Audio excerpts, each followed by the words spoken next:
E se alguém não foi achado inscrito no livro da vida, esse foi lançado para dentro do lago do fogo.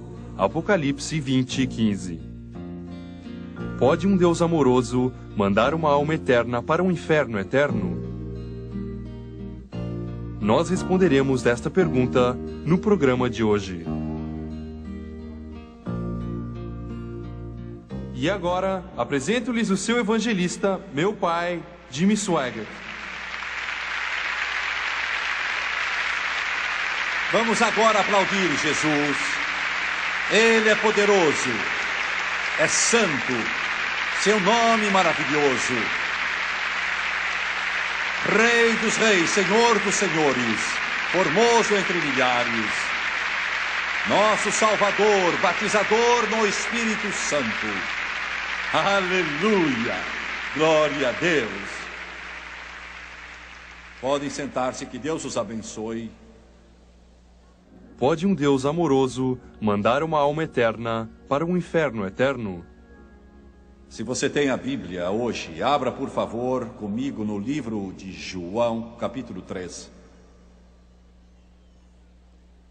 São João, capítulo 3, começando no versículo 14. Jesus disse, começando no versículo 14, e ele está falando a Nicodemos,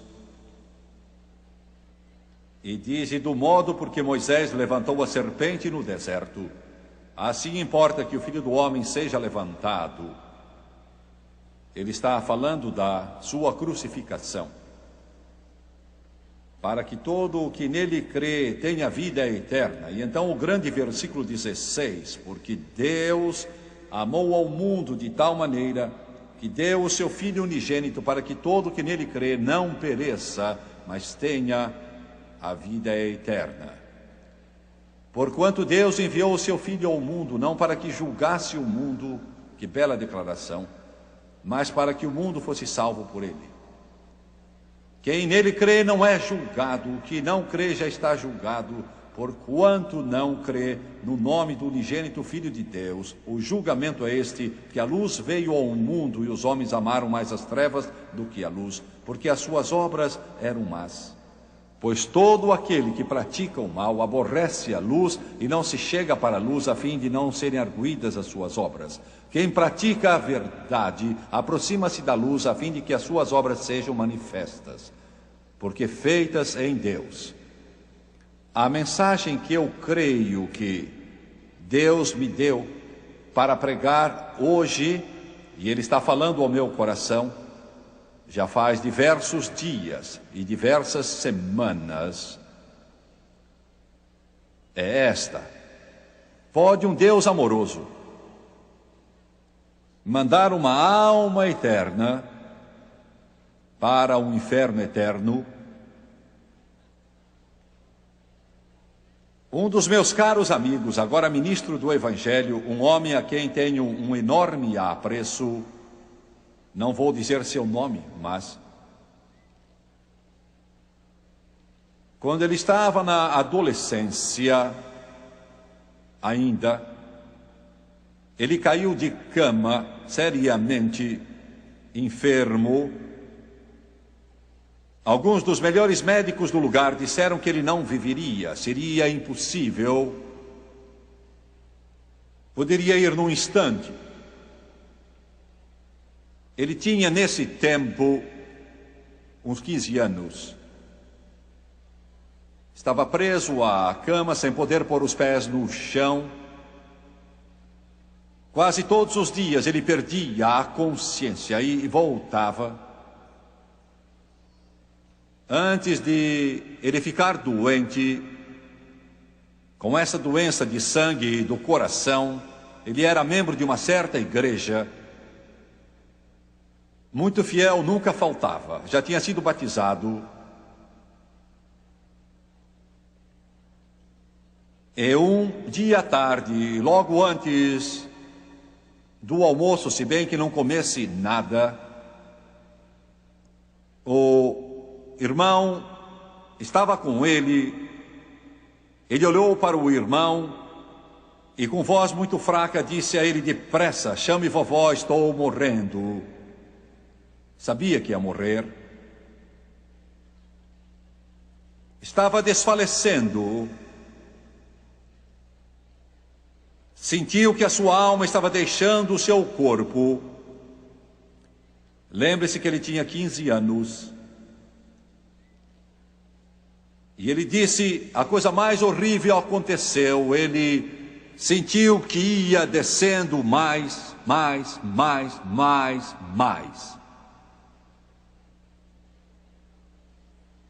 Quando chegou, estava no lugar mais horrível que alguém pode descrever. Os pensamentos humanos não podiam imaginar e as palavras não podiam descrever. Não era possível de se pensar.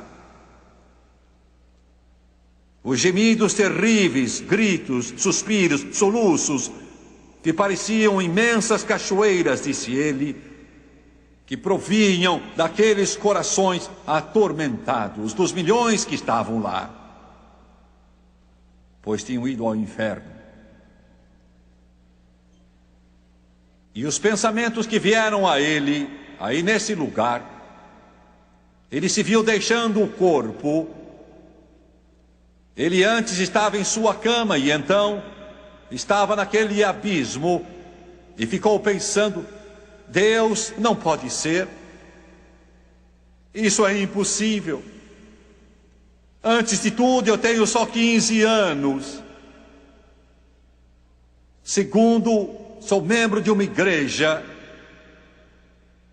Terceiro, já fui batizado em água.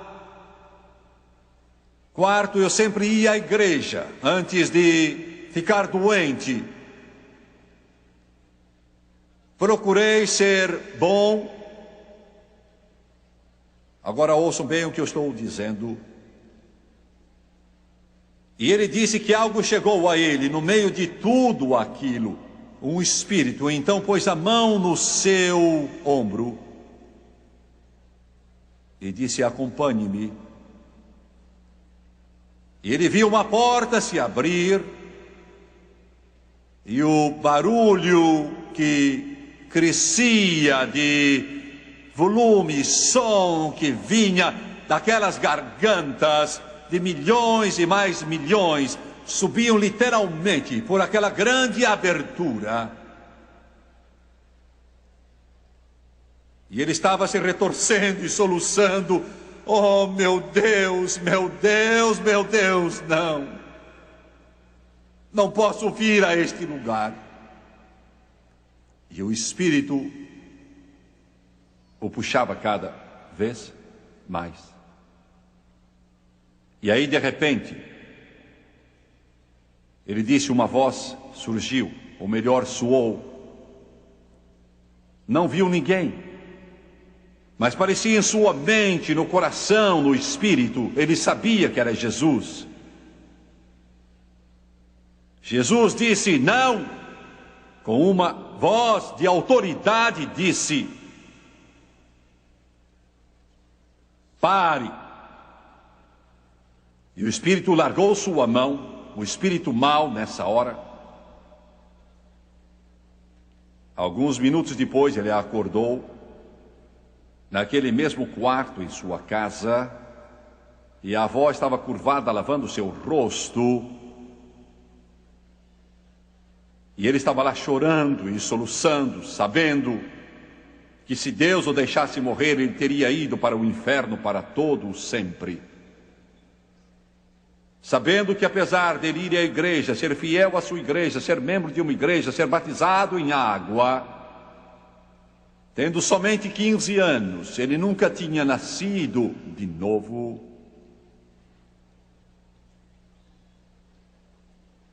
Hoje ele é um grande pregador do Evangelho de Cristo. Vou fazer a primeira pergunta hoje. Este é um assunto sobre o qual muito raramente ouvimos alguém pregar, praticamente ausente dos púlpitos hoje. Pode um Deus amoroso mandar uma alma eterna ao inferno eterno Antes de tudo, como sabemos que existe um lugar chamado inferno?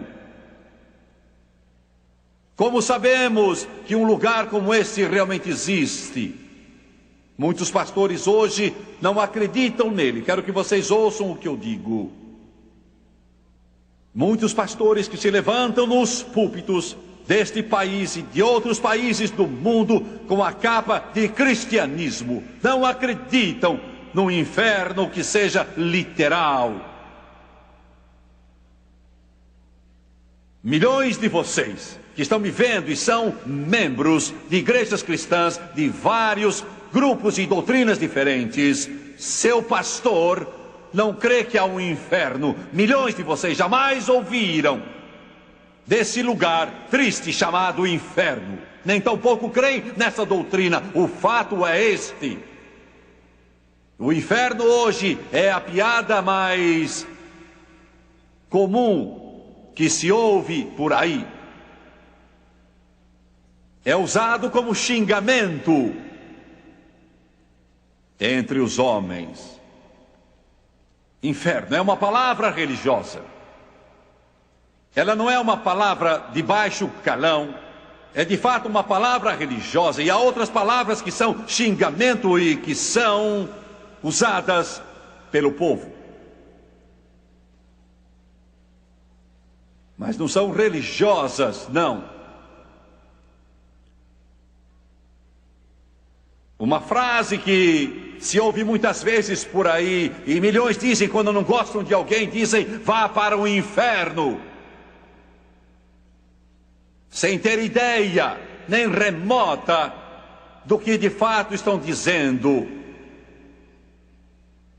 E nem de longe entendendo a conotação da palavra que usaram e do significado de mandar alguém para este lugar terrível.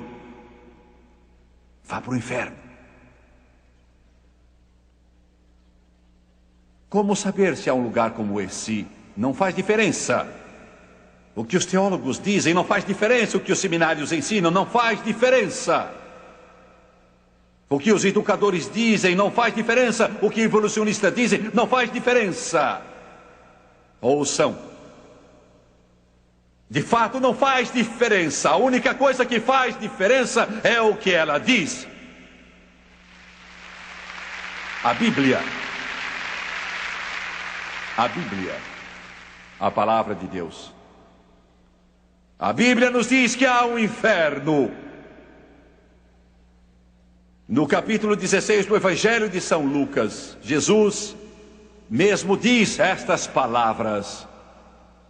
Versículo 23, ele conta a história nesse famoso capítulo, e não é uma parábola, é um acontecimento real que de fato se passou. E ele diz: no inferno, falando desse homem que morreu e foi para o inferno, no inferno, estando em tormentos, levantou os olhos e viu ao longe a Abraão e a Lázaro no seu seio. Em Apocalipse capítulo 20, versículos 13 e 14, João o apóstolo escreveu e disse: deu o mar os mortos que nele estavam. A morte e o além entregaram os mortos que neles havia e foram julgados um por um segundo as suas obras. E então a morte e o inferno foram lançados para dentro do lago de fogo. Quando ele diz isso, esta é a segunda morte, não está falando de aniquilação ou extinção. Refere-se a uma separação total, eterna, sem fim de Deus. A segunda morte. Em Apocalipse 21:8, ele diz isto: quanto porém aos covardes, aos incrédulos, abomináveis, assassinos, impuros, feiticeiros, idólatras e a todos os mentirosos, a parte que lhes cabe será no lago que arde com fogo e enxofre, a saber, a segunda morte. Aqui ele diz de novo: assim então há um inferno, porque a Bíblia nos diz que ele existe. E todos vocês que estão ao alcance da minha voz, os milhões que assistem pela televisão têm de fazer uma decisão. Vão ter de resolver se preferem acreditar o que alguém lhes diz que é contrário a este livro. Vocês vão querer crer em um brilhante teólogo que ouviram falar contrário a este livro. Vão querer formar sua própria opinião e ideia. Ouçam com atenção. Ou vocês vão acreditar na Bíblia. Bem, como sabemos que esta é a palavra de Deus? Como sabemos que esta é a Bíblia? A palavra de Deus. Como sabemos que é a verdade? Tremendos ataques se fazem a este livro hoje. As nossas escolas estão cheias de ataques contra a palavra de Deus. As instituições educativas nos dizem que é mentira. Eles riem do livro de Gênesis. Muitos pastores, muitos seminaristas, muitos teólogos dão risada da história da criação. Fazem alusão dos milagres de Jesus como fábulas ou histórias. Muitos dizem que talvez ela contenha a palavra de Deus, e alguns dizem serem fábulas. Este livro não contém a palavra de Deus, ele é a palavra de Deus.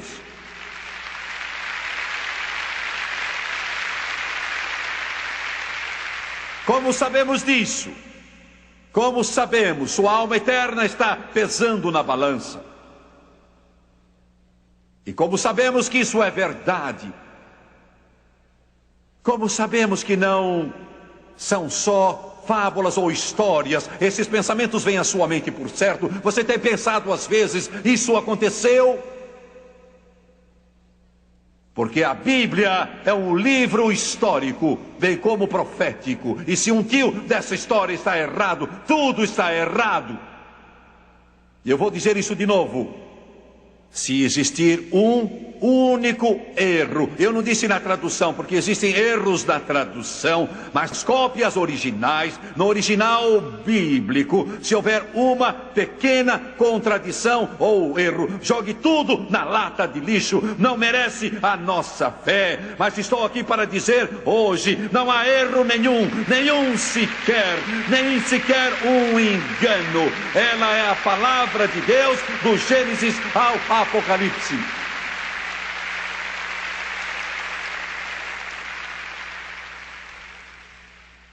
Graças a Deus pelos batistas, em sua denominação, que lutam pela inerrância das Escrituras.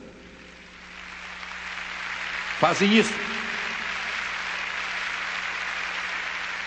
E na hora em que nossos seminários pentecostais, eles começarem a negar a menor coisa deste livro, chute-os fora, porque seu passado, seu presente, seu futuro não dependem de grandes seminários, mas dependem da infalível, imutável, inalterável, inerrante palavra de Deus.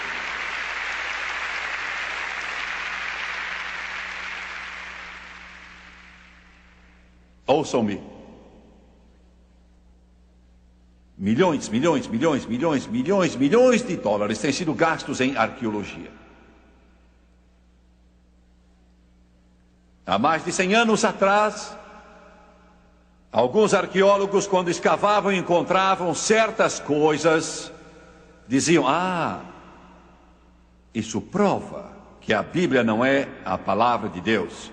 Mas todas as vezes que achavam escavações arqueológicas subsequentes, que o que pensavam desacreditar a Bíblia era desacreditado por escavações futuras, nem uma pá de terra sequer, não importa quem a tenha trabalhado, jamais desacreditou as palavras deste livro que tenho nas minhas mãos. Você pense nisso.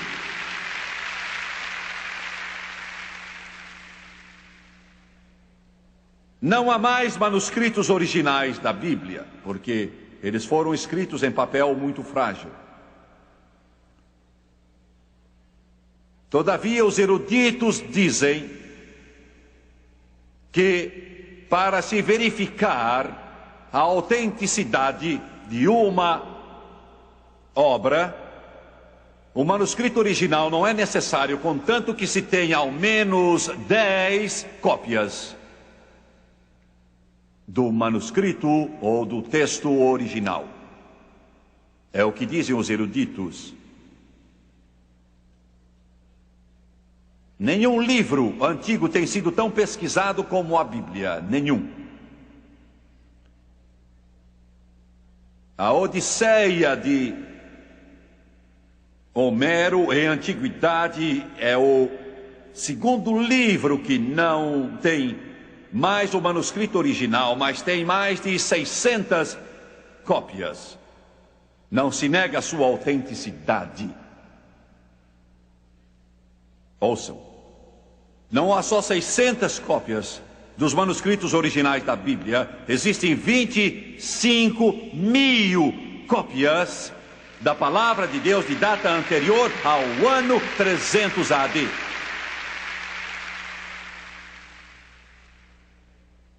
Você pode confiar sua alma, seu passado, seu presente e futuro, que ela é a palavra de Deus.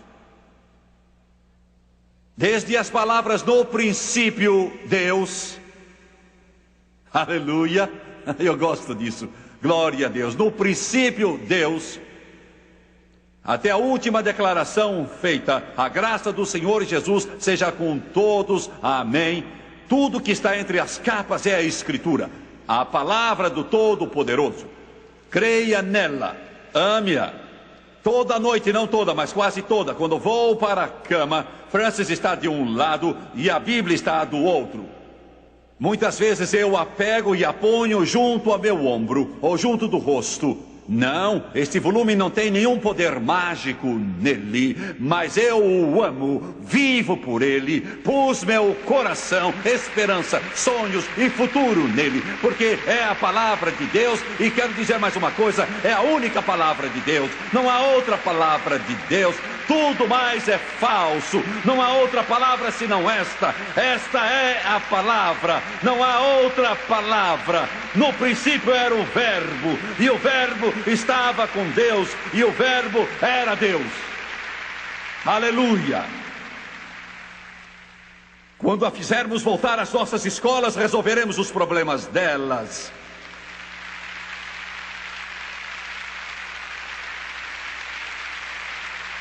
Quando ela voltar aos nossos lares, resolveremos os problemas dos lares. Quando ela voltar aos casamentos, resolveremos os problemas dos casamentos. Quando ela voltar ao Congresso, resolveremos os problemas do Congresso. Aleluia, Deus! Quando voltar às universidades, resolveremos os problemas das universidades. Eu sei que é a palavra de Deus, e a palavra de Deus me fala de um lugar chamado inferno. E que espécie de lugar é esse chamado inferno? Como é ele?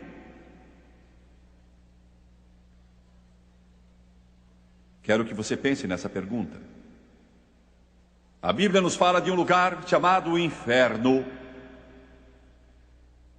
Mas que tipo de lugar é este? Em Apocalipse 20, versículo 10, João escreve e diz: o diabo, o sedutor deles, foi lançado para dentro do lago de fogo e enxofre, onde também se encontram não só a besta como o falso profeta, e serão atormentados de dia e de noite, isto é, pelos séculos dos séculos. Primeiro, o inferno é eterno. Quero que você pense, eis o pensamento mais horrível que alguém poderia ter, porque a Bíblia também nos diz que espaçoso é o caminho que leva à perdição, e são muitos os que entram por ele, e apertado é o caminho que leva à vida, e são poucos os que o encontram. A maior parte dos homens, digo isso com tristeza, a maior parte dos homens morreu e foi para o inferno. A maior parte dos homens hoje está no rumo do inferno. Espaçoso é o caminho, e muitos são os que entram por ele. Apertado é o caminho que leva à vida, e poucos o encontram. Os que estavam lá, desde o princípio, no começo da criação, mandados para lá, ainda estão lá. Eles vão ficar lá para todo sempre. Nossa mente não pode alcançar, nem pode entender essa expressão para sempre. Ouçam-me, quero que pensem numa coisa. É muito difícil para nós voltarmos ao início dos tempos. E a Bíblia é o único livro no mundo que de fato dá a história do princípio dos tempos. Cronologicamente ninguém sabe quando foi, mas aproximadamente 6.000 anos, podem ter sido até 7, podem ter sido mais.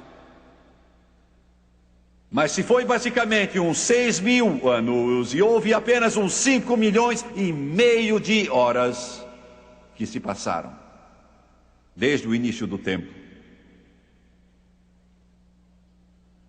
Pense no que acabo de dizer.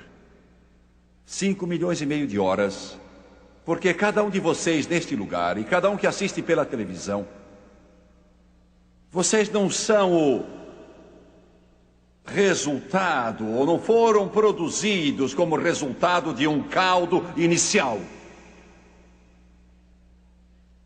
Um produto acidental da evolução. Os humanistas dizem que nós somos só uma parte do reino animal. Vocês não são uma parte do reino animal. Aquilo que torna vocês diferentes do reino animal é que vocês têm o sopro de Deus em si, são alma e espírito, e que vão viver para todo sempre. Entendem isso? Deus pôs a eternidade no homem. Quero que pensem nisso. Vocês que estão aqui hoje, vocês pela televisão, daqui a 1 milhão de anos vocês ainda estarão vivos. 1 bilhão de anos estarão vivos. 1 trilhão de anos estarão vivos. Pense nisso. Você foi feito de modo tão maravilhoso. O corpo volta para o pó da terra para aguardar a ressurreição. A alma e o espírito vivem para sempre. Os humanistas dizem que somos só uma outra parte do reino animal. Corremos e acabou-se como os cães. Joga-se num buraco qualquer. Fiquem sabendo, por esta razão, a vida humana está barateando cada vez mais. Porque se o homem não tem alma, não tem espírito, ele é um mero acidente, um acidente biológico, produto da evolução, o resultado de um caldo primitivo a algures, e então você não serve para nada. Por isso temos o aborto. E que mal há nisso? É só uma pequena bolha, um tecido, um feto, não é nada.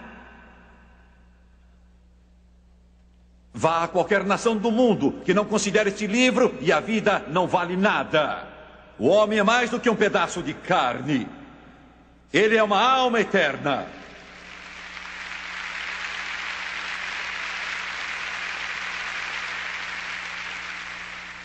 Notem como estão promovendo a cremação hoje em dia amplamente. Os crentes não creem na cremação, que consiste na queima do corpo após a sua morte. Por quê? Vou dizer por quê. Porque a cremação diz, é isso aí. Não há nada mais, acabou. Nada.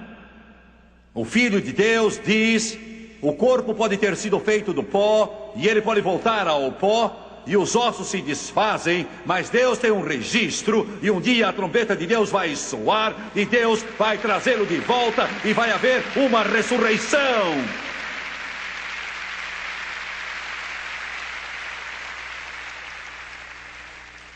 O inferno é eterno.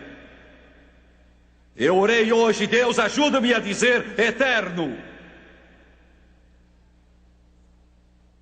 Eu estou com 51 anos ao pregar esta mensagem e eu sinto agora mais que nunca o tempo passar. Posso contar os dias. Deus, tenho de fazer a obra, tenho de fazer o que tu me ordenaste.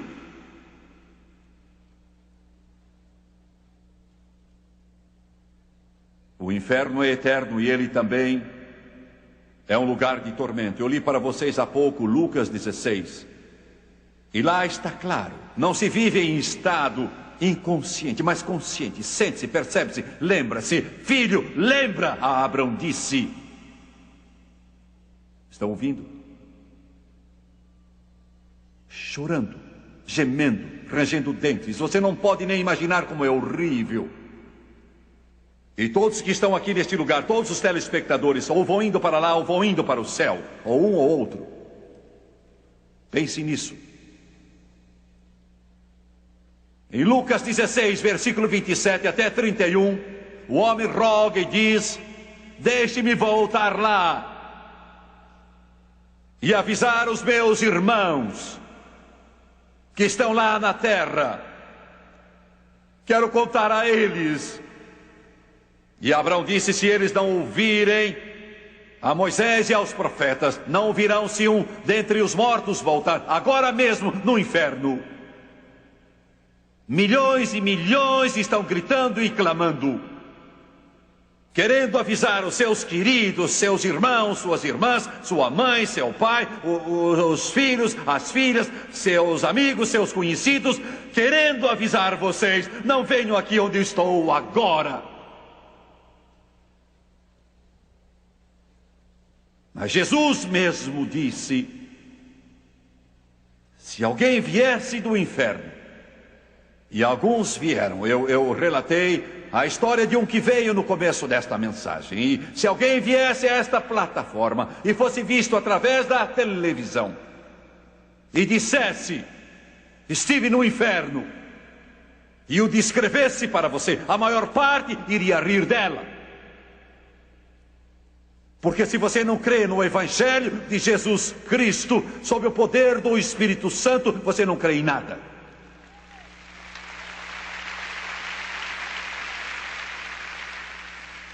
Pois bem, quem vai para o inferno? Quem vai para lá? Apocalipse 20, 15. João o revelador diz: e se alguém não for achado inscrito no livro da vida, esse foi lançado para dentro do lago do fogo. E se o seu nome não estiver escrito no livro da vida, ele não diz: se você não for membro de uma igreja batista ou Assembleia de Deus, dos Nazarenos, a igreja católica, ele não diz se você não der tanto dinheiro para fins caritativos, mas ele diz se o seu nome não estiver escrito no livro da vida. Agora ouça, vou fazer algumas declarações chocantes e quero que vocês me ouçam. Não digo isso porque não gosto de vocês, não digo isso porque odeio vocês, eu digo isso porque amo vocês. Muitos religiosos do mundo vão para o inferno. Muitos religiosos do mundo vão para o inferno. Eu sou o seu inimigo porque lhes digo a verdade.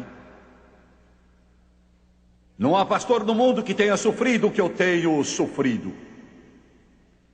As pilhas de reportagens, as mentiras que têm sido impressas, mas estou disposto a sofrer o que for necessário, se puder afastar uma alma do inferno para o Senhor Jesus Cristo e a vida eterna.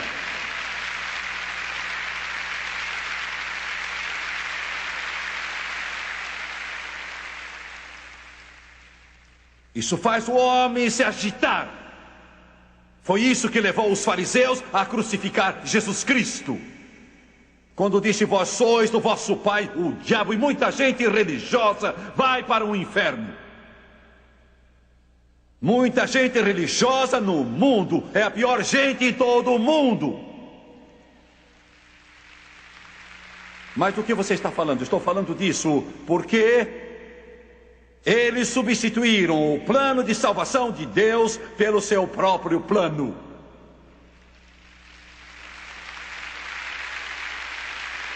Sua salvação não está em você se chegar e se unir à primeira igreja batista, ou à primeira igreja metodista, ou à primeira presbiteriana, ou à primeira Assembleia de Deus, ou à Igreja de Deus, ou aos nazarenos, ou outra igreja. Milhões, milhões, milhões e milhões são religiosos. São religiosos, são religiosos. Falam sobre Deus o tempo todo. Mas vão para o inferno. Eu quero dizer uma coisa a vocês. Sei que vai irritar alguns, e alguns não vão crer, mas não é meu problema. Eu sou só um mensageiro, é tudo o que eu sou. Sou um simples mensageiro. Eu não faço a lei, nem mesmo a executo, só digo o que a lei é. Sou uma voz clamando no deserto: preparai o caminho do Senhor, endireitai as suas veredas. Já está posto o machado à raiz das árvores. Toda árvore, pois, que não produz bom fruto é cortada e lançada ao fogo. Vou dizer uma coisa e quero que me ouçam com atenção. Alguns estão sentados aí e estão dizendo: o que será que esse tagarela vai dizer agora? Vou dizer uma coisa que vai chocar vocês. Pode um Deus amoroso mandar uma alma eterna para um inferno eterno? A conclusão, na próxima semana.